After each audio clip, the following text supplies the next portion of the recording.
I never imagined that a simple bus ride could change the course of my night. In the middle of the tight crowd, a stranger. A look. A moment that lasted longer than expected.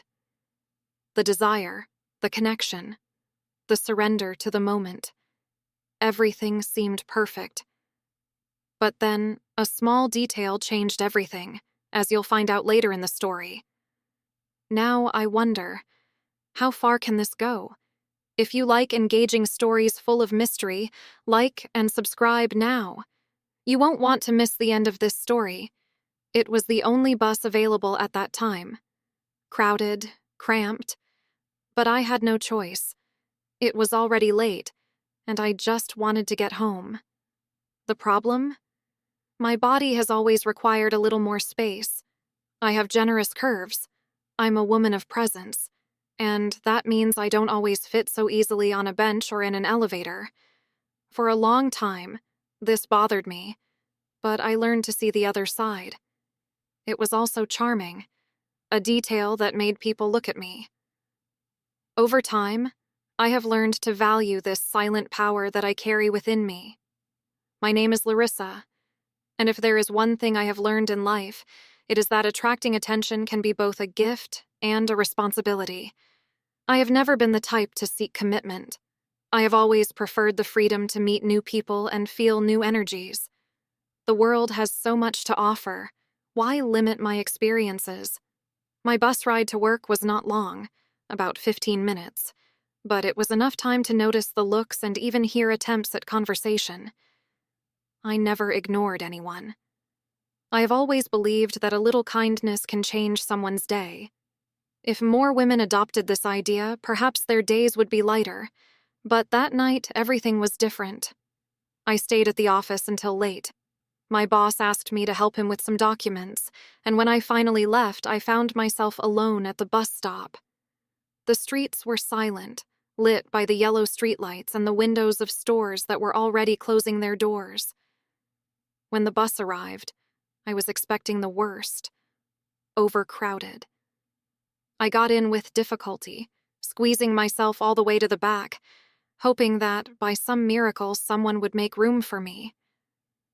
Among the passengers, a man seemed to be in the same uncomfortable situation. He was standing, holding on as best he could, with no room to sit. The bus continued on its way, and as the vehicle shook, bodies involuntarily bumped into each other. A common situation for those who travel by public transport. I didn't mind. When the bus stopped to pick up more passengers, I let out a sigh. Now it's going to be impossible, I thought. To gain a minimum of comfort, I took a small step back. It was at that moment that the distance between me and that man practically disappeared.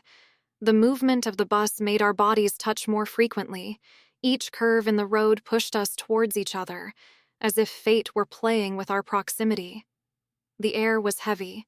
The smell of the exhausting day mixed with his woody perfume, a curious contrast between tiredness and something unexpectedly captivating.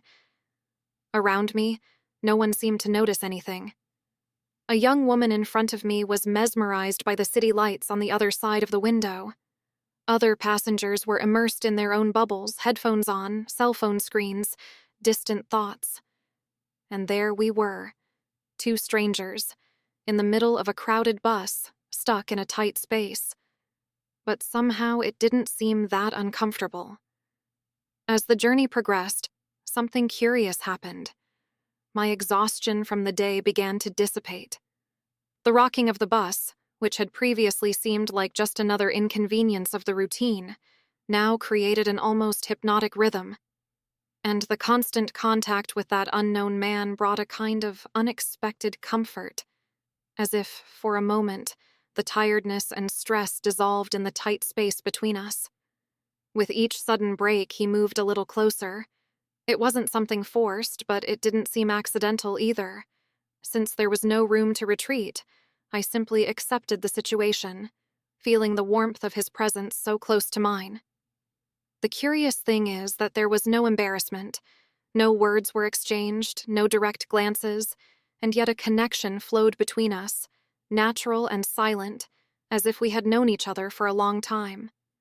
The noise of the engine, the muffled conversations in the background, the squeal of the tires on the asphalt. Everything seemed distant. For some reason, at that moment, there was only that moment shared between two strangers. When the bus finally approached my stop, I looked at the man next to me and without hesitation, I invited him. "Come with me." He didn't think twice. He waved to the driver and asked for the stop.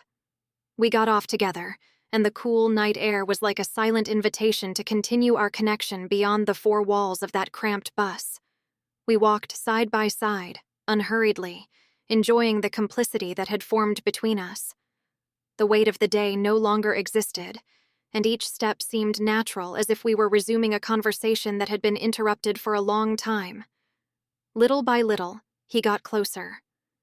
There were no longer the limits imposed by the fabric of my clothes, nor the involuntary barriers of the crowded transport. There, in the open air, everything seemed free and uncomplicated. The harmony that had enveloped us during the journey remained, and that night, the swallow found its nest once again. We talked about life, our paths, desires, and dreams. It was a moment of sharing, without rushing, without demands, without the need for labels or promises. Just two strangers enjoying each other's company, giving themselves over to the present, without worrying about tomorrow. Before we said goodbye, I made it clear who I was and what I was looking for. I don't like relationships marked by obligations or fixed routines. I like the freedom to let things happen naturally. He understood. I got his contact without promises, just with the possibility of, who knows, another meeting in the future.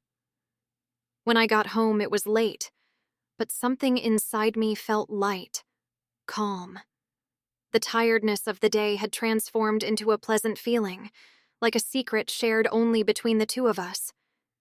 I decided to wash my clothes, and when I threw them in the machine, I realized how wet they were. I smiled to myself.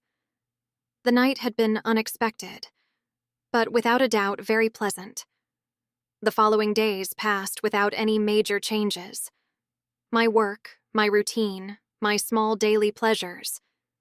But every now and then, my thoughts would wander back to that night. The feeling of freedom, of unfettered desire still lingered over me.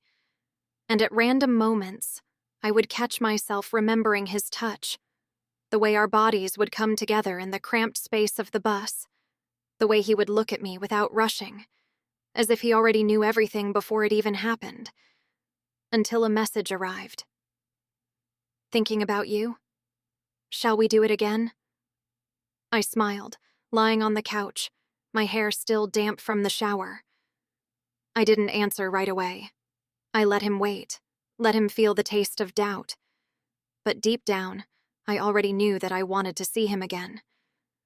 We arranged to meet at a discreet bar, far from any commotion. He arrived minutes after me wearing a dark linen shirt, the woody scent still preceding him.